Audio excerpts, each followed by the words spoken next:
Hello, this is the Fun with Electronics Project 4, Part 5, Hardware Verification. So in this part, we are asked to build all of these circuits, plus one of our own design, with the goal of turning an LED on quickly, and then having a slow turn off. So, this is on the furthest left, we have this circuit.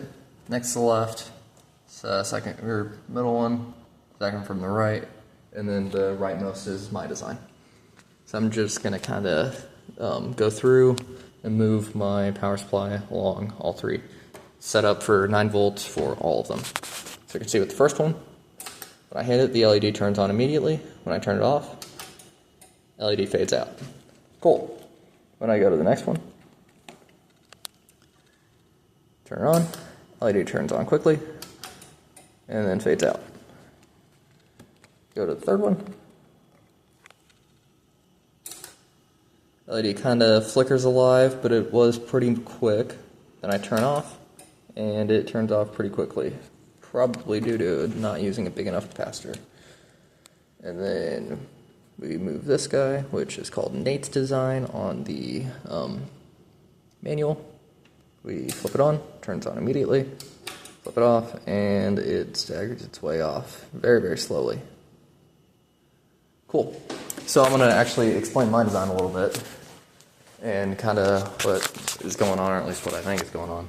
So basically we have our kind of normal BJT stuff over here, and then we have a little bit of voltage divider biasing over here. I just happen to have these resistors handy on my workstation.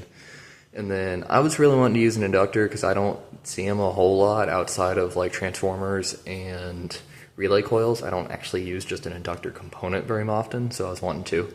So I have that one going from in between the voltage divider straight into the base of the BJT. And what that's doing is, as our voltages are changing here, there's going to be a different amount of current going through this thing. So it's going to create it's going to induce its own voltage. So we're going to get a different kind of amount of base current and then voltage. So we're going to get different stuff going through here, basically. And after we turn the power off here, this thing is going to start to discharge its magnetic field through this resistor, so we're going to slowly fade this thing out. And we're going to see that happening over here on hardware after I plug it in.